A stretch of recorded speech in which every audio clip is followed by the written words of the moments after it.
Some may find the following disturbing. Discretion is advised.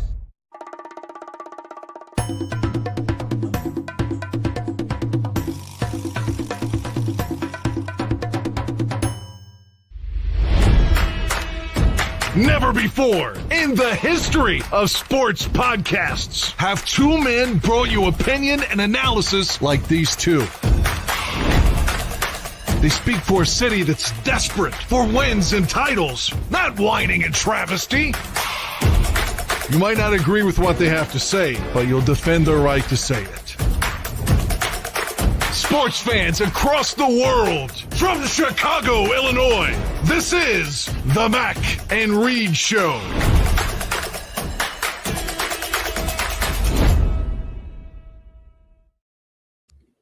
What's happening, everybody? Welcome into another edition of the Mac and Reed Show right here on the Ballroom Network.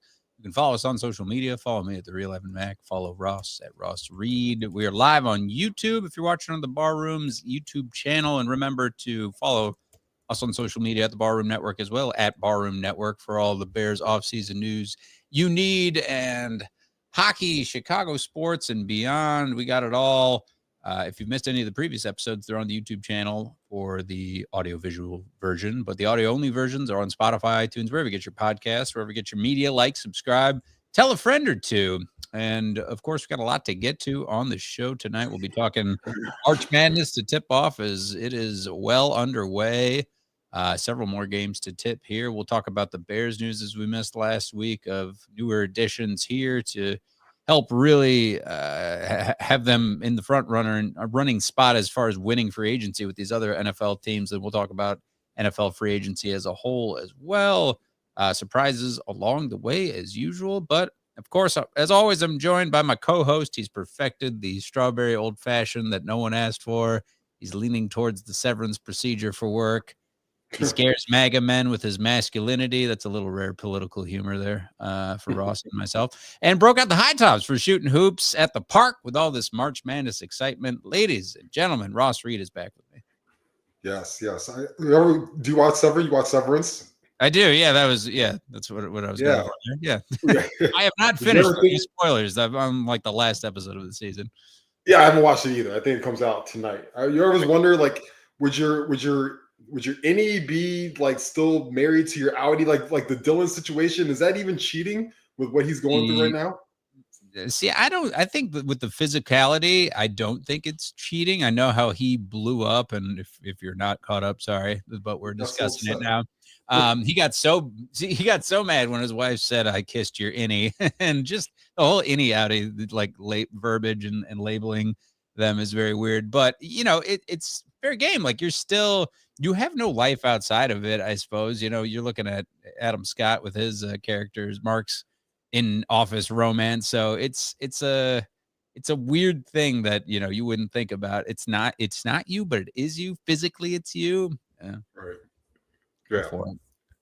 It's fine. Let her hook up with two versions of her husband. It's fine. Exactly. I mean, she's not. You don't have to imagine another man. You're imagining you. That's it. That's right. It's just he's not going to be able to rub it in your face. There's that. And on the severance tip, by the way, the Bulls did a funny bit on their social media with Benny the Bull in like a therapy session, much like the show, where it's all things Benny would hate about his outie, instead of what your outie is like adventurous. Instead of that, it was like he likes to vacation in Cleveland, or he thinks LeBron is the GOAT. It was well done, Bulls social media.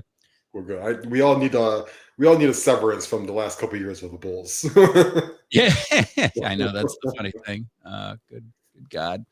Well, let's begin, Ross, with March Madness. It's well underway, as I mentioned. I tuned in right at the just in the background, throw on the CBS coverage for that first game to start. And they played in Rolling Stones, and Ernie Johnson, explained that, it was a tribute to the great Greg Gumbel, who we really didn't talk about, who passed, a couple months ago, and the effect that, of course, he had on the crew, not only the four-person crew that did the pregame coverage, and then everybody else, in college basketball and beyond. We know how versatile Greg Gumbel was, but he remarked about that, and they shared some memories. And Charles, at his regret not going to a Rolling Stones concert with him. It's really not the same without him this year, and he's obviously very missed. And he's a De La Salle graduate like yourself, Ross, right? It's a source of pride, but it's very, like Ernie and everyone remarked, like it's just eerie. It's not the same right now, but I know that he's certainly watching from somewhere with all of us right now with the same excitement. 100%. I actually got to know Greg a little bit and his brother, Greg and Bryant Gumbel, both Southsiders of Chicago. They both graduated from De La Salle, and they both would give back often to the school. I graduated class of 1999. They were well before me, but those guys would always come in, and Greg was always so generous with his time with us as an aspiring journalism major and wanted to get into things like this. This is kind of where broadcast has headed, but he was such a great guy and always gave back. And what you saw, he was very, very genuine. And so, yeah, this March Madness hits a little bit differently. It's the first one that we don't get to see him. I thought, even on Selection Sunday, not having him there was difficult. He was always a big part of that process, but we press on, we play on. So far, so good with the game so far. We had an upset already. McNeese State knocked off Clemson, so that's a Cinderella already. Yeah, a big upset already. Even the other night, the crazy Alabama State win with the first four was awesome, and I'm excited for this tournament. I know a lot of people complain about maybe the style of play, maybe the shooting. Maybe it's the one and done or anything like that. But I think this time of the year, you see, a lot of competitiveness from kids and schools and from players on teams that don't normally get to play against each other. We've got a little bit of star power this year. Hopefully, a guy like Cooper Flagg is going to be healthy. He's going to be able to put Duke on his back as they look for another Final Four berth and championship. And you got teams like Florida's playing at a powerhouse level that we haven't seen since the Joakim Noah, Al Horford days, Corey Brewer days, back when Billy Donovan was their head coach. And then, of course, Auburn comes in as the number one seed. So there's some really fun, top-heavy teams. And then also, as always, we expect some of the smaller schools to rise up and knock off some of the traditional powerhouses. I know even tonight, a lot of people think that Michigan could lose tonight. They're playing in a 12-5 matchup in that game. So I'm excited to watch it. I'm excited to, I worked from home today, so I can also, catch up on some games, watch some games tonight. And then we got a fun weekend ahead of us as we break this thing down to 32 real quickly. It happens so quickly, and it's really flown by, and there's several games left to tip. Like you talked about, Duke's getting ready for a big run now that Cooper Flagg is healthy, and they're, the lengthiest team in the tournament, and certainly one of the favorites for very good reason because of Cooper Flagg, who's going to be the number one pick overall for, Washington or whoever ends up getting that number one overall pick. And Houston and Auburn took care of business as number one seeds today. McNeese with the upset of the day, already taken down number 5 Clemson, was great to see in the last minute fashion. And they'll take on Purdue after they beat High Point. Wisconsin, BYU advancing. Tennessee is playing Wofford as we speak. As I said, many more games to tip. It's like you said, it's the era of one and done where we don't see. I feel like the teams that typically do go a bit further is kind of a mix where they do have some of the vet leadership. But look at Duke, they have 3 of the top 10 prospects, going to the NBA draft. Certainly, Cooper Flagg, and then, in the swing position, and then there's center Kaman Maliak, like he is 7'2" and just a presence that is going to be something that'll probably propel them through their bracket, you would think. And then the point guard from Illinois is going to be someone to watch. Jacket Jonas, and that'll be something. I mean, other than that, I think, we saw a little bit that you talked about the first 4 in and like last 4 out type of seeding, like North Carolina, at 11 and seed, they may be kind of looked past by a lot of teams. I think that they certainly bring it. And you look at the coaching at this point in the season is huge, with Michigan State maybe poised to make a run with Izzo. Look around the league. And then Florida, I'm wondering to see how far Florida does go as a 1 seed, and certainly they're in that top 5 conversation for good reason. But who's your pick at this point? as a favorite? And maybe if you have a dark horse, who do you got? Yeah, I picked Florida to knock off Duke for the national championship. I think at the end of the day, those are the two best teams in college basketball. They're on opposite brackets against each other. I think that would be an awesome national title game. I think that's a game that is going to get a lot of even the casuals excited for. How can you not? Those are two blue blood schools, two kind of East Coast, kind of Southern schools. We know the star power that Duke has. Florida, kind of seeing them rise back up since, like I said, those Joakim Noah days. But in terms of a dark horse, I looked at a dark horse team.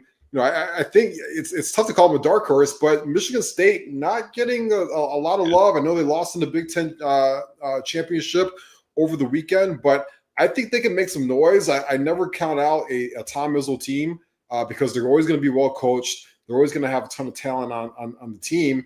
And I think they can actually make a run in this tournament as well. And then another team that actually won a couple hours ago today, don't sleep on a team like BYU. They're in the same bracket as Duke, so they would have to beat Duke to get out to the Final Four. But I think BYU is a very talented team that can really put some points on the board in a hurry. They scored 80 points today, which is a pretty high number for round one of the tournament.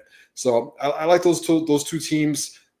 As kind of teams that are lurking in this. And then I even also keep an eye on a team like Kentucky. Kentucky again, just super talented team. They're well coached since Calipari left, and they're a 3 seed, and they can kind of sneak in. I know Houston is the 1 seed there. I think they're the most shaky of the 1 seeds in this tournament. So it would not surprise me if a team like Kentucky overtook Houston and made it to the Final Four. You mentioned Michigan State, and I think there's no reason to doubt them at this stage. It just depends on, they're playing Bryant tomorrow night and then having to get through Marquette or New Mexico. And then it obviously gets tougher. They could play anyone, North Carolina. But, eventually if it ends with Auburn, that would be a hell of a matchup in that particular bracket in the South. But, U of I, as I mentioned, they got some shooters. They've shown that they can play pretty well. I know they got blown out by Duke. Whatever it was a month ago, but these teams can get hot if they have some veteran leadership. You talk about Florida. I think they have that in spades there. And then Maryland also does have it. And then Memphis, I'm curious too, just with the turnaround of that program as a 5 seed, it feels like they're sort of building on something every year at this point with Penny Hardaway. So it's definitely fun. It's, so fun to just keep up with this action. I mean, you need multiple TVs. You got to go to a bar. And then St. John's at number 2, we haven't mentioned at all. It feels like at East Coast, I saw something interesting. Basically, it's split down the middle of the country. It's all like east of Illinois, and like all east of the country, if you can imagine it, has all won the title, like a California team since like 97. It's been 30 plus years at this point where we haven't seen a sort of West Coast team win it. So I'm curious if, one of these either Western Texas teams makes a run or someone else out of there. But it's a hell of a time. As we know, Illinois will tip off tomorrow against Xavier, who had a close one yesterday to knock off Texas, which was no slouch as an 11 seed. These 11 seeds are spicy with Xavier in North Carolina and such company like that. But McNeese, like you talked about, the big story was obviously their head coach jumping ship for NC State, committing to that after the NCAA violations that he made. But he's led them for the past 2 years, the NCAA tournament, finally getting that first win. The manager rocking the jukebox. It's reminiscent of Florida Gulf Coast or one of those teams where you feel like they got that sort of swagger that can carry them a ways. So we'll see how they can do against Purdue later in this weekend. Yeah, 100%. I think that's all we ask for as casual tournament fans is you want that one Cinderella team to at least make a run and captivate the nation for a week or two, right? So hopefully we can get one of those teams that pops up between today, tomorrow, goes into the weekend. Hopefully they don't do it against Illinois. Illinois is going to have what I imagine to be a massive home crowd as that game is in Milwaukee tomorrow night. Just a short 90-minute drive from Chicago. As we know, a lot of Illinois graduates are in the Chicagoland area and will be making that drive up to Pfizer Arena over the weekend. When you talk about St. John's, I mean, credit to them. When I was a kid, St. John had a good team. They were a powerhouse team. This is a school right in the middle of New York City. It's obviously a Catholic school. And they've been they're on a renaissance right now thanks to Rick Pitino. I mean, you get out there and you find one of these old school, blue blood coaches that can still get it done. And he rebuilt that program on the fast. And it makes me think about a team that we know locally. It's like, why can't a school like DePaul do that, right? DePaul basketball has not been relevant since probably Quentin Richardson was there coming out of Whitney Young, and he led them to the tournament before he went on to the NBA and had a very good career. And you have to figure at some point, I would like to see DePaul relevant again, because I think it really invigorate the city of Chicago.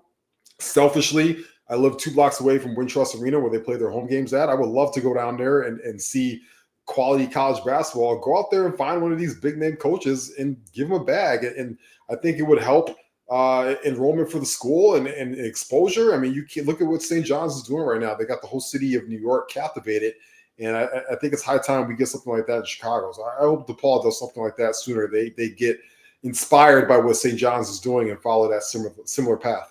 Yeah, you bring up a good point, and everybody in Illinois roots for U of I when they're so far south. They're in Urbana. We don't have anything close to that as far as Chicago in the city. Like you said, since the Ray Meyer, they've had their sort of Cinderella day moments. But you thought about the Ray Meyer days with DePaul and when they're relevant, pre the new millennium here. UIC had their moments as well, but yeah, you would think that with all the prospects coming out of Chicago, that maybe there would be some sort of figure that may be lobbied for by DePaul, up brass to try to bring in those top prospects that often go for the blue blood schools that we talked about. So something to monitor there.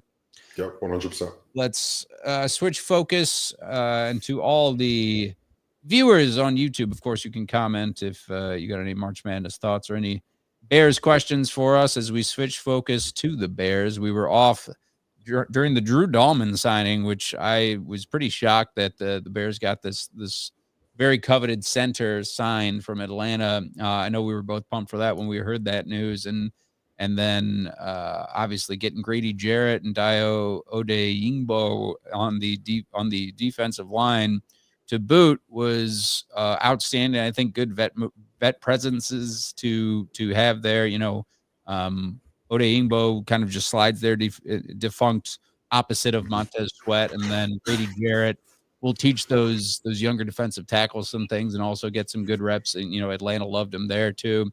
Olamide Zaccheaus, and most recently Devin Duvernay in the wide receiver room. That's great, just to fill out some depth there, because it's kind of a fight between Tyler Scott and other guys in that wide receiver room, open competition, as it were, for that third target at wideout for Caleb Williams between DJ Moore and Roman Dudes. They get most of the reps there. It's all prepping now for the draft. I feel like you wonder how much more Poles has up his sleeve. He's just re-signing guys at this point, like Travis Homer, and I think I saw Ryan Bates was re-signed, maybe. Ryan Bates, yeah. So some depth at offensive line is certainly important. What did you make of these moves, though? It's still, again, I feel like, Ross, it's a little late, but it certainly supports the opinion that Ryan Poles is really doing well, and the Bears are in just a very short offseason. When people say it can't be done in one offseason, just changing the sort of perception of this, certainly the offensive line and this team as a whole going forward. Completely agree. I mean, look at the offensive line. I think that's the big takeaway from this entire offseason for the Bears is he revamped the entire offensive line, specifically the interior part, right? We talked about Joe Thuney coming in. He's going to slide in. He's going to play left guard. Drew Dahlman is an all-pro center. He's going to be your center for the future. And Jonah Jackson is going to play right guard, and he's got a history with Ben Johnson. And when he's healthy, he's pretty solid. And then all of a sudden, you like your depth even behind those guys now. You kept Bill Murray. You've got Doug Kramer. You've got Ryan Bates still. You even have Ricky Stromberg, who I think a lot of people forgot that they brought in last year at the end, who was recovering from injury. He's got starting center talent and experience. So all of a sudden, you get a little bit more malleable in terms of what you want to do in the draft. Specifically, you could take your best offensive lineman available, whoever that could be. That might be a guy like Will Campbell. Some people think he's a guard at the next level. Some people think that he'll still play left tackle. Do you want to give Braxton Jones competition? Maybe you don't want to re-sign Braxton Jones to a long-term deal because you don't trust it.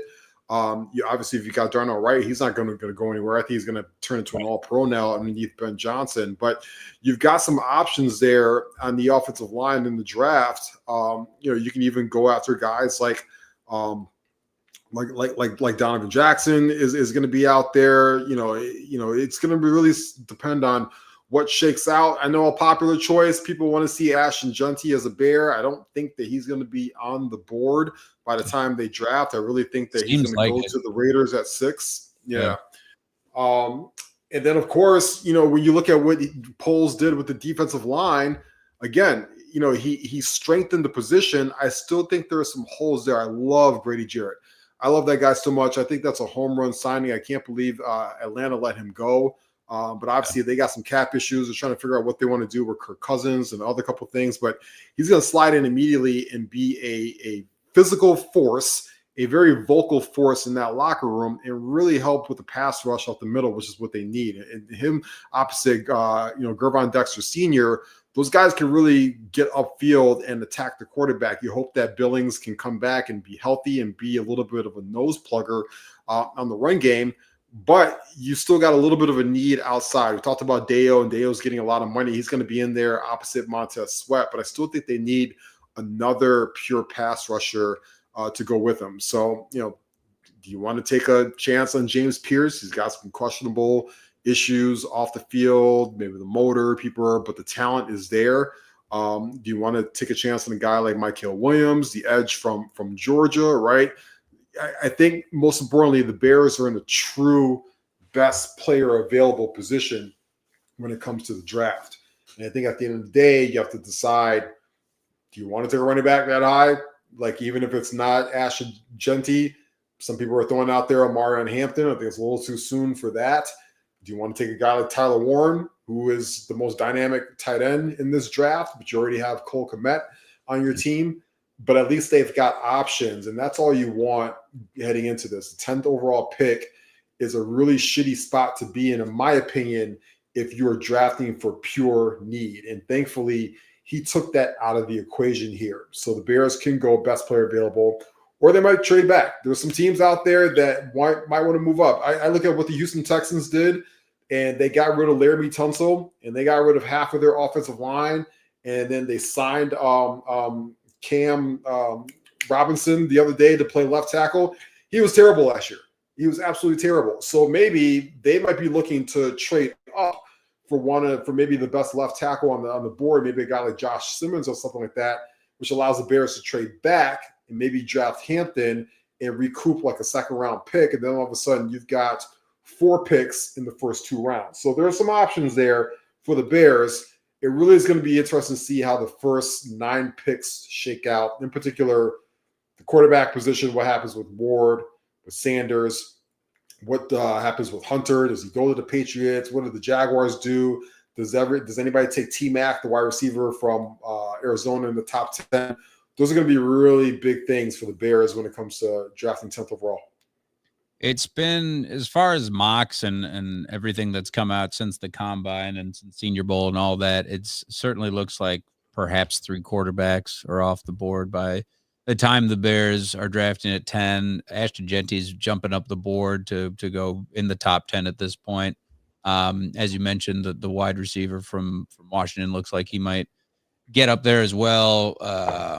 And yeah, it's really just, to your point, I do feel like it's a best player available because you filled these needs in offensive line. You don't necessarily need to just draft the left tackle of the future. You could look and say, hey, we really like this edge rusher instead, or a linebacker, or whoever can help add a real presence to your defense or your offense for that matter. I think if I'm leaning towards one or the other, we talked about it, you just keep building depth in the trenches.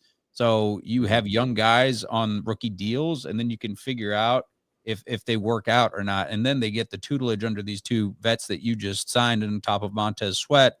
Your pass rush was dog shit last year if you're the Bears. Your offensive line was also trash. So you're turning that around. I still think that, if you're looking at the vets that have more to prove, it's Garrett and company and Sweat for that matter on the defensive line to show that they can still rush the passer and look like these Bears teams of the past where they can really get after the quarterback. That's a big need. That your interior is already shored up with these guys you just signed, with these three vets who are real established. And on top of that, Darnell Wright on the right side, if it's Braxton Jones, it's Braxton Jones. And then you're re-signing guys. You're looking at, you're just really hoping that this unit can stay healthy and compared to the likes of the Eagles and Rams across the league and all these other teams that really do it right, run the football effectively and protect the quarterback. So if I'm Ryan Poles and I'm drafting tomorrow, I'm seeing who's off the board. And then, at 10, if Ashton Genty's there or someone like that, or maybe a quarterback that is really looking appealing to one of these other GMs, you think about maybe trading back to 13. I know Miami's been floated out there, certainly with Tua's injury history. If you can take it back and then get another pick in the draft just to have some more volume, I think that's a good way to approach it. But at this point, it couldn't be more clear to me that it's going to be sort of best player available thing. I think, you look at, I'm forgetting the offensive tackle from Ohio State, who seemed like he was kind of a shoo-in as well, or Will Campbell before that. Yeah, and Will Campbell before that. Will Campbell could be off the board for sure. Will Campbell's gone, then I think you go edge if I was to choose tomorrow. I completely agree. Doubling back on your even taking an offensive lineman point, that's exactly what the Philadelphia Eagles do. The Philadelphia Eagles have Pro Bowl players on the offensive line. They still draft offensive linemen. Guys leave for free agency. Guys like Jason Kelce retire, right? Guys like Mekhi Becton, they just saw leave for free agency and get paid. You want to constantly replenish that position because guys are going to rotate in and out for a variety of different reasons. You don't want to get caught stuck in a spot where now you have to overcompensate at that level. And it's just always an investment. You always have to think of Caleb Williams as the number one mindset of this entire thing. What is best for Caleb Williams? He's your most prized asset on the team, and you still have him on a rookie deal. What's the best thing to maximize that? And to me, it still is to continue building around that offensive line, although I am certainly not opposed to drafting an impact pass rusher because I think that's very, very necessary. And I'm not opposed to the running back either. If Ashton Genty is on the board, I know a lot of people are anti-running back at 10th overall. That guy's a dynamic football player, and he certainly does help your quarterback and that offense. And so if that's who Ben Johnson wants at 10th overall because he feels good about where the offensive line is, then you take Ashton Genty and then you continue to build the trenches on both sides of the ball in the second round and going forward.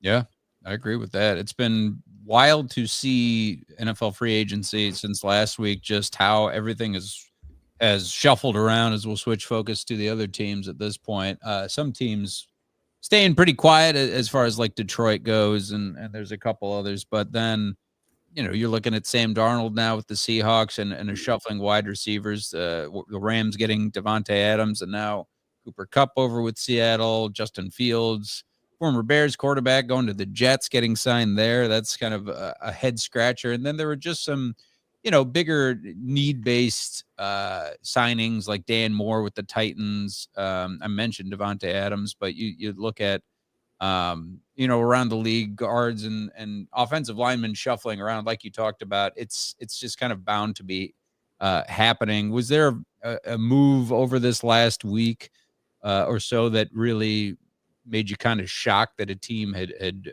gone ahead and done that? I think the Darnold move was kind of front of mind for me when you think about, moving on from Geno Smith. And then when you lose a Tyler Lockett and DK Metcalf, who we should mention is also a Pittsburgh Steeler at this point, to go Cooper Kupp and now JSN and Sam Darnold are like that big trio in Seattle.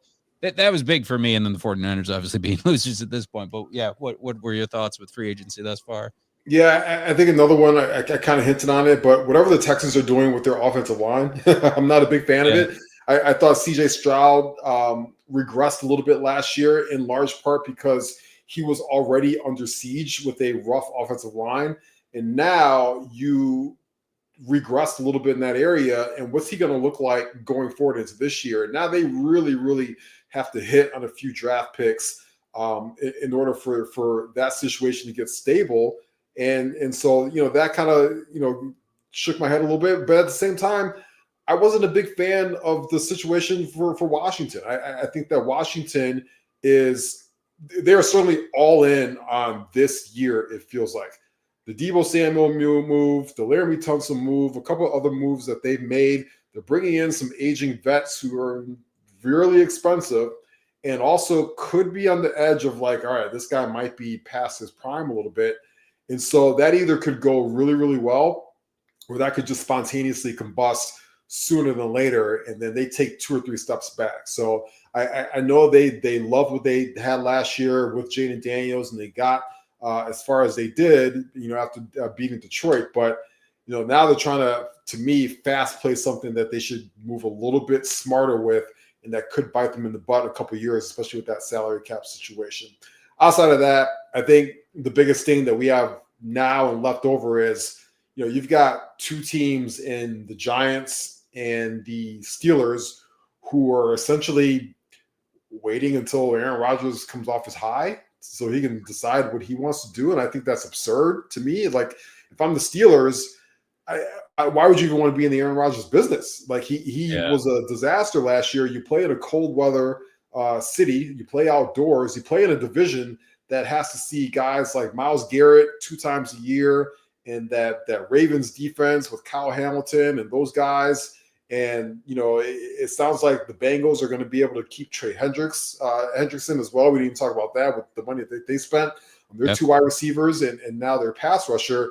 And that just sounds terrible to me. If I was a Steelers general manager, what I would do is I would run it back with Russell Wilson 1 more year. And then I'm going in the draft and I'm taking Jackson Dart. I'm taking the kid from Ole Miss. You could probably get him at 21st overall, even if you have to move up a couple picks. I think he has the arm talent that could maybe succeed at the next level. He's very raw, but I would rather gamble on the rookie quarterback than even 10 minutes of whatever the fucking Aaron Rodgers is going to bring you into your locker room, which just sounds terrible. It does. It's very meme worthy. Him on the beach with the blanket and with his fucking headphones on. The guy just looked very washed last year. He did not bring it after, the prior year, tearing his Achilles on top of that, and the first play of the season or whatever. It was just an abject failure on every level. You look at the headaches that he brings. It's just at a certain point, you would bring him on more as a backup, or like if he would even go for that, which he won't at this point. Right. But teaching role, as he learned from a Brett Favre, a guy like that, he probably has things to teach these younger quarterbacks at this point. But to tie your franchises, if you're like you said, if you're the Giants or one of these other teams, kind of waiting to see what Aaron Rodgers wants to do, it's just nuts to me at this point. You're better off focusing in the top picks of the draft. You did mention the Bengals and Jamar Chase and T. Higgins, how Chase agreed to a 4-year, $161 million deal. It's $112 million guaranteed. Good Lord. And T. Higgins agreed to a 4-year, $115 million deal, guaranteed for the first 2 years. That's huge for them. And you wonder, at what cost. Obviously, I just read these numbers out, but you think that now you can't pay certain guys going forward. You're certainly putting a lot of eggs in the Jamar Chase and T. Higgins basket, and they're both bona fide. Like, maybe the discussion is T. Higgins a number one wide receiver on any other offense, and he very well could be. But are you going to be able to? You're a couple years removed from that Super Bowl berth. Are you going to be able to build the offensive line and continue to have success in this tough division when you're basically neck and neck with, the Steelers and the Ravens at this point? It's curious, but there was no question that Jamar Chase needed to be paid, and they were trying to franchise T. Higgins. But I'm just, yeah, I'm not sure if it's the right move for Cincinnati, just keeping T. Higgins on top of Jamar at this point.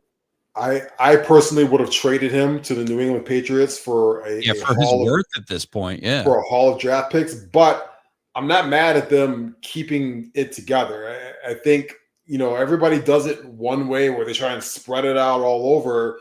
They're going to go the other way. They're going to say, we're going to be super duper top heavy, and these three guys, probably four, because it sounds like they will get the Trey Hendrickson deal done. And they're basically taking like the old school, not old school, but the Miami Heat model, where it's like we got LeBron, Wade, and Bosh, and then we got some dudes. We don't know. There's Mario Chalmers over there, and there's there are a couple dudes, and there's the corpse of Kevin Love or something like that, whatever. Norris Cole. There you go. Come on in, get some minutes, Norris. But good comp, Ross. I like it. It worked for them. So I think the big thing is you are now forced to hit on every single draft pick that you make. There is no margin for error because, like you said, Joe Burrow got his ass kicked a couple times last year with that offensive line. Their defense was giving up 35 points a game. You go back and look last year, the Bengals missed the playoffs. Look how many games in the losses that they had where they scored 35-plus points. It's just absolutely insane. Off the top of my head, I think it's like 4 or 5 games. And so, you get somebody that can at least stop a nosebleed a couple times, And so, right. But listen, like I said, everybody's going one way to do this. They're going to say, we're going to do it this way. We're going to ride the back of these three guys, and hopefully they take us to the playoffs in a very, very competitive division. And again, I can't fault them for that. Anytime you have Burrow, Higgins, and Chase on your team, you want to keep those guys together. I mean, I get it. Yeah. Obviously Jamar Chase, incredible season last year, just a all-pro wide receiver, and T. Higgins taking attention off sometimes, that he dealt with some injuries, but look at the end of the season there where he had like a 200-yard game. He's just a phenomenal talent, and those three like playing together between Chase, Higgins, and Joe Burrow, that's for sure. I think the Eagles, we talked about how they shuffled some things around, but they are keeping their core intact, looking to make another run at the Super Bowl next year. And the same thing with, losing Joe Thuney is huge, but Kansas City can certainly run it back and has a lot of depth there. But we talked about it, Ross. As far as the draft, we've talked about the Bears' perspective of things, but between Tennessee at 1 and Cleveland at 2 and New York at 3, New England at 4 and Jacksonville at 5, there's a lot of questions for those really crappy franchises and what they're going to do come April and figure it out. And it's been very up and down. Shadur Sanders could go number 1. Cam Ward now is kind of like a consensus number 1. Travis Hunter, is he going to go to New York or is he going to Cleveland? Abdul Carter, is his health an issue? What, as far as what you've seen thus far, if the draft happened tomorrow, who would you be taking number 1 overall? And I guess, what's your impressions of how this top 5 is going to shake out? If I was drafting first overall, I would take Carter number 1 overall. I think he's the best talent in the draft. I think he's a consensus number 1 player. I don't think you can pass up elite pass rushing talent that he has. And he has been downright dominant in some games against some really good football teams. But as we know, this is a quarterback-driven league, and everybody that doesn't have a quarterback will overcompensate and try and get their quarterback. I'm not in love with Cam Ward or Shadur Sanders in this draft. I think this is a very down year. In fact, so much so, I think a guy like Michael Penix or J.J. McCarthy might even have gotten drafted first overall this year over the 2 guys that are at the top of this draft. With that said, I still fully expect the Titans and the Browns to go quarterback 1 and 2 because I think that they are so desperate in their situations. They're in both in unique situations. Will Levis stinks. He needs to go. He's not working out. On the flip side, you've got the worst contract in sports history in Deshaun Watson. He's out for this year completely. You've got to find a quarterback, and you better find one quick because you just paid Myles Garrett. You promised him probably that you're going to try and compete. You just announced also this week that you're going to build this brand new, beautiful stadium. You need a quarterback in Cleveland, or else those fans are going to get restless and some of the players very quickly. So I think they go 1 and 2. there's a lot of smoke about Shedeur Sanders not wanting to go to Cleveland. At the end of the day, I don't think that's going to be a big deal. I think he'll be fine with that. And then after that, the draft starts from there. And I think the Giants are kind of left out in the cold a little bit, right? Because they, they need a quarterback bad too. And they were a crazy Drew Lock game away from having the first overall pick, but he balled out. And now they're in a position to basically go best player available. And I actually think that they're going to shore up their offensive line. I think as this process goes further along, Armand Membo is going to be the top overall offensive line prospect. I think the Giants are really going to kick the tires on him and go for it if they don't trade up for a quarterback. And that to me leaves Travis Hunter going to New England. I think either Will Campbell or Mason Graham to the Jaguars. I talked about Genty already to the Raiders. The Jets, complete wild cards for me. They've got Justin Fields now. We didn't talk about that. Justin Fields is there. I think Justin Fields could use a little bit of a security blanket like Tyler Warren, who's a tight end that can go there. Sure. And then the Saints are going to go probably a guy like Will Johnson. That leaves the Bears with, again, whoever's left on the table, maybe a Mason Graham, something like that, or whoever they think is the best offensive lineman on the table. Maybe it's Simmons, maybe it's Stewart, or maybe it's Banks. Yeah, and you're talking about the need for quarterbacks across the league, and Jackson Dart being jumping up kind of as a surprise top 10 pick at this point in a lot of mocks. But if you're New York and you miss out on Cam Ward and you miss out on Shedeur Sanders, then why would you get a Travis Hunter if you don't have anybody to throw to him type of thing, or are you going to really exclusively play him at defensive back? It makes a lot of sense then to at least get Abdul Carter and pair him with the big man in the middle, Dexter Lawrence. Is that so? Lawrence is there. They've got Kayvon Thibodeau, who they also drafted top 10 overall a couple years ago as well. They might let him walk in free agency too, so then you're replacing Carter with him. But yeah. The Giants just need to take best player available if there's no quarterback on the board. Yeah, and then Mason Graham will be a game wrecker wherever he goes. I think Jacksonville's still being pretty tied to Trevor Lawrence. They got a lot invested in him, and he hasn't really shown a ton for them, but they could certainly use some help on defense. It is curious too with Las Vegas and what's happening over there, and they traded for Geno, and they have Brock Bowers, who's just an all-world tight end at this point. If they can get Ashton Genty, I think he'd be a good breath of fresh air, no brainer in the backfield for them. And as you mentioned, I did mention Justin Fields went to the Jets, and it's make or break for him at this point. And this franchise is in a weird year for them to try to get out of NFL hell at this point. But he needs all sorts of targets around him. But I know he's happy to be reunited with Ohio State guys over there. Garrett Wilson. Yeah, for sure.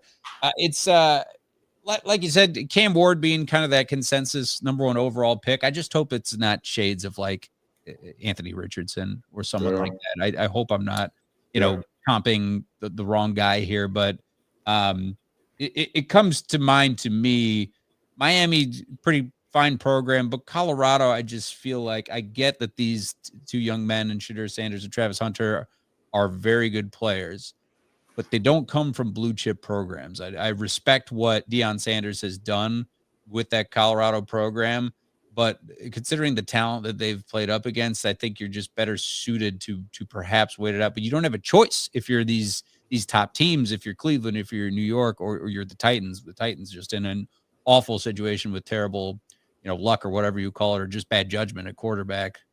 So just very curious. It just does look like Cam Ward, certainly the consensus. My question is, who's going to be lucky enough to have Abdul Carter on their team after he goes off the board?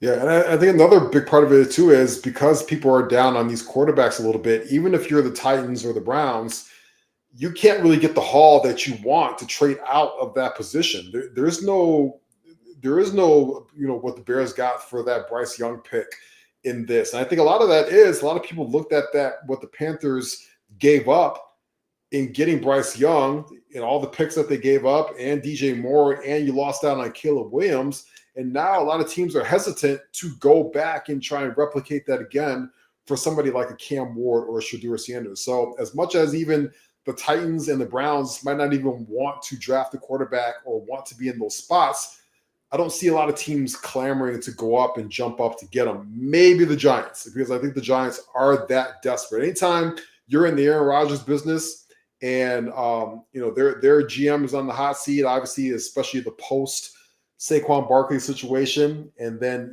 Brian Daboll is also on the hot seat as well. I think that's the one team that could push in their chips as much as possible and go for a guy like Cam Ward or Shedeur Sanders. Yeah. We talked a lot of ball, Ross, and let's go to our finish here and some quick hits. I know we talked about Severance and got to finish this hour plus episode. I've got to admit that it's been confusing at times, especially when we go into Mark's dead wife's world as a severed employee. It's pretty nuts. Spoilers for people watching. But are you a White Lotus guy? And are you going to Thailand after watching it? I am a White Lotus guy, completely caught up. I am not. Thailand is not a place that intrigues me. It looks hot. The bugs, there looks like a lot of bugs there. And those goddamn monkeys. That's what scares me. Yeah, they've got poisonous fruit outside the door. I don't want any parts of that. Lizards in your hotel room. Exactly. I want no parts of like a 24-hour flight as well to get anywhere. I'm good on that. But intrigued by the season. I shout out to the Nepo babies. Patrick Schwarzenegger, Arnold Schwarzenegger's son, is killing it as the resident douchebag for the season on the show.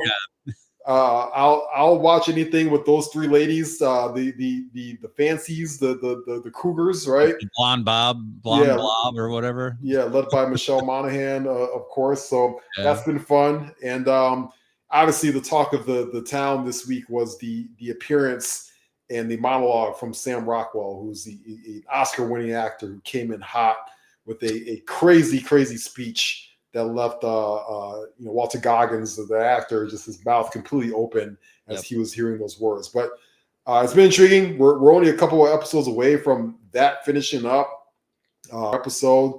I finished Paradise, which was awesome. That was a fun watch.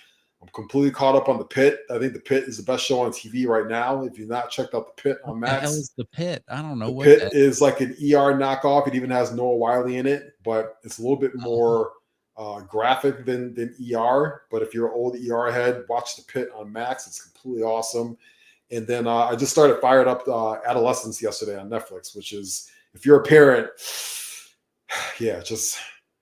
I don't know about that one. Yeah, I know that I have seen some promos for that, and everybody's talking about how that is pretty incredible. But also, give you some nightmare fuel for. I can't watch that with my wife. White Lotus, on the note of that, is one of the few things my wife and I can agree on watching together. Otherwise, I got to do, Unforgiven or whatever. House of Dragon by myself on that tip, I feel like, or any of the serial killer dramas that are out there, the many of them that are out there at this point. Like you talked about, Sam Rockwell's monologue was just so bizarre and just feels like Mike White just keeps topping himself with these characters and great cameos that are and storylines that are pretty interesting. It's all building up to obviously some sort of homicide, something like that was reminiscent of the last two seasons at this point. Are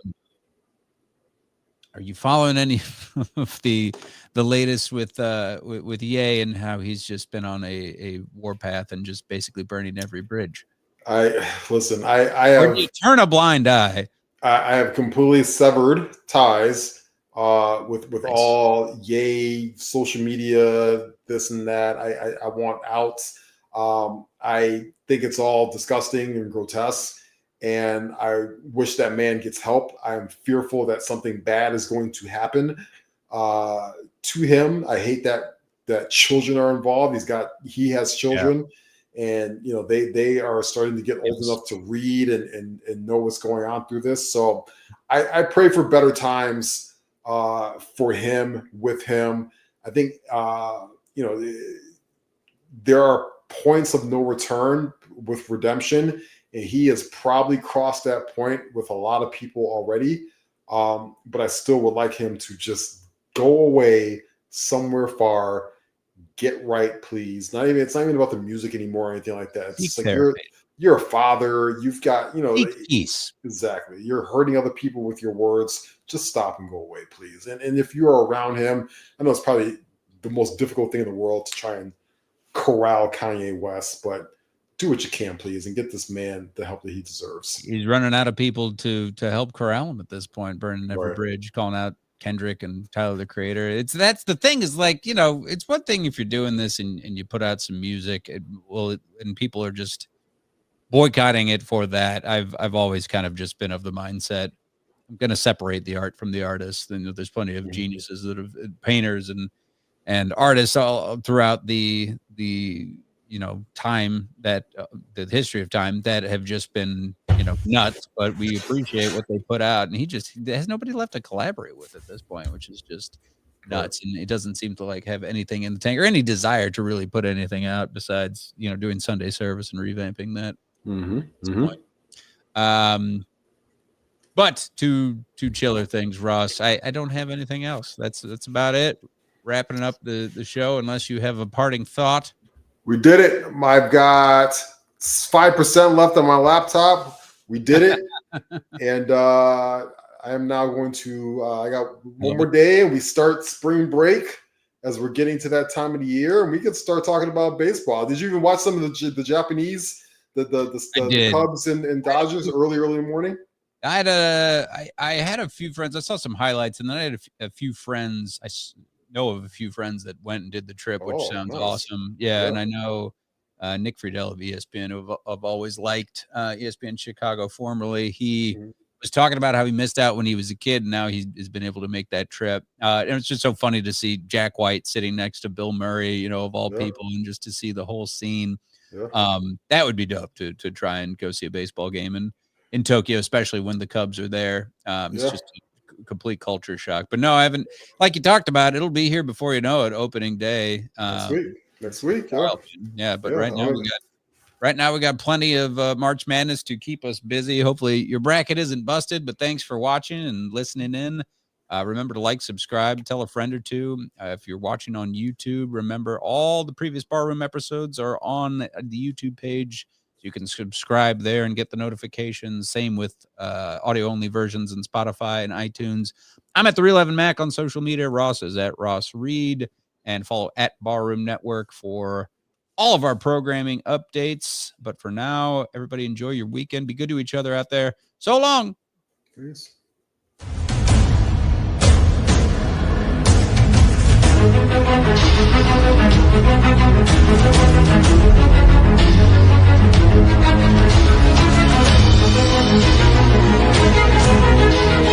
back.